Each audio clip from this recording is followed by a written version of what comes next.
Have you ever wondered what would happen if, suddenly, you found yourself trapped in a place that doesn't follow the rules of reality? A place where hallways repeat endlessly, walls change color, and something watches you from the shadows. Welcome to the Backrooms 1998, a first-person horror game that immerses us in a disturbing experience inspired by the found footage phenomenon.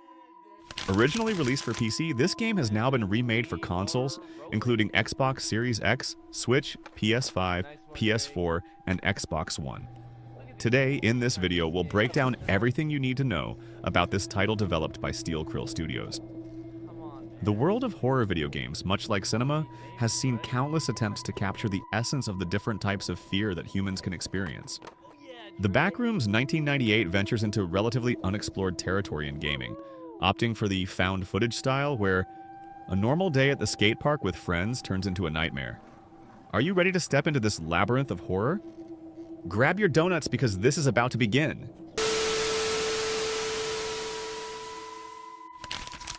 The concept and premise. The Backrooms 1998 puts us in the shoes of a teenager who, after an accident, wakes up in a place that defies all logic. The Backrooms. This concept, popularized on the internet, refers to liminal spaces, places that seem familiar but exist outside of reality. Endless hallways, empty rooms, and a constant feeling that something is just off. The game perfectly captures this atmosphere, using the found footage style to immerse us in an experience that feels as real as it is terrifying. The premise is simple: survive and escape. But as we'll see, it won't be that easy. The game forces us to explore, solve small puzzles, and most importantly, stay calm while something lurks in the darkness, hunting us.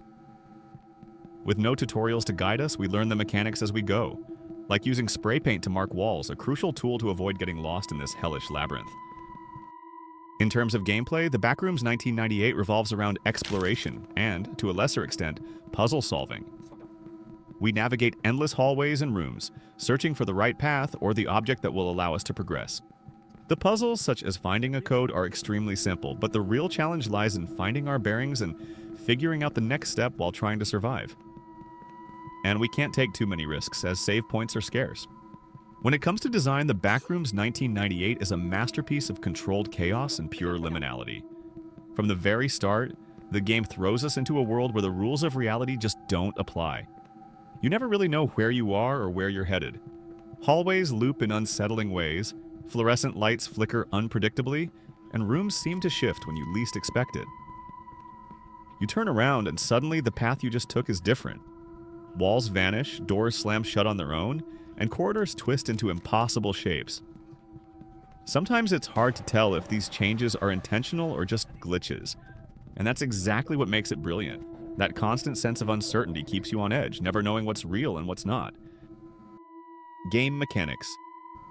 To help us navigate this nightmarish maze, the game provides a few key tools, though they're limited, adding a layer of strategy to the desperation.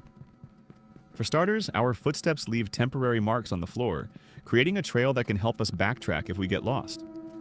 But these prints don't last forever, forcing us to move with purpose and mentally map out key locations. Another crucial tool is the spray can, which lets us mark walls with crosses, arrows, or any symbol we find useful to keep track of our path. These markings, while temporary, become our only connection to logic in a world that seems designed to erase it. Additionally, we have a map, but it's not the typical compass that guides us with precision. Instead, it's an abstract and confusing representation of the environment, more useful for giving us a general sense of our location than for charting a clear path. This intentional design reinforces the feeling of being trapped in a place that doesn't follow the rules of space and time. Subtle terror and limited innovation. One of the standout features of the Backrooms 1998 is its handling of subtle terror. Unlike other titles that rely on obvious and predictable jump scares, this game prefers to mess with your mind. Shadows that move out of the corner of your eye, sounds you can't place, and the constant feeling that something is watching you from the darkness. These small details create an oppressive atmosphere that keeps you on edge at all times, even when it seems like nothing's happening. However, not everything is perfect. The camera movement, which tries to mimic the found footage style, can be uncomfortable for some players.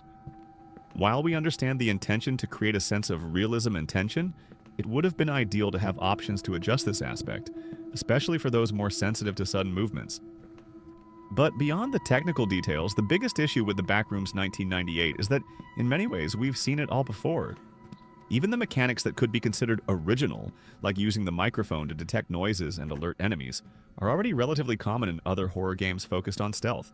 And considering it's a fairly short game, around 2 or 3 hours depending on how much you explore, I believe it could have made better use of its potential with more innovative ideas and a greater willingness to experiment. While it does manage to create an unsettling atmosphere and genuinely disturbing moments, it stays in a comfort zone that doesn't quite manage to surprise more experienced players in the genre. To sum up, the Backrooms 1998 is a game that knows how to handle subtle horror and build an oppressive atmosphere, but falls short in innovation and length. For genre enthusiasts, it's an experience worth trying, but don't expect it to change your perspective on horror games. Is the Backrooms 1998 a game you should play? In my opinion, the Backrooms 1998 perfectly captures the essence of liminal horror and the found footage style, but it doesn't fully reach its potential. The atmosphere is impressive with moments that genuinely give you chills, but the repetitive gameplay and lack of fresh ideas hold it back. So we're giving it 6 donuts out of 10. It's a game that checks the basics, but it could have been much more with a bit more ambition and creativity. If you're a fan of horror games and don't mind a short and familiar experience, the Backrooms 1998 could be a good choice for a spooky evening. But if you're looking for something groundbreaking or truly surprising, this might not be the game for you. So what do you think about the Backrooms 1998? Does it deserve a shot, or does it fall short? Let me know in the comments. And if you enjoyed this review, don't forget to hit that like button. And if you're into horror content and want more deep dives, reviews, and analysis of spine-chilling games, be sure to subscribe to Rotten Donut and ring that notification bell. You won't want to miss what's coming next. Thanks for watching, and remember, stay curious, stay brave, and maybe, just maybe, don't stray too far into the Backrooms. See you in the next video.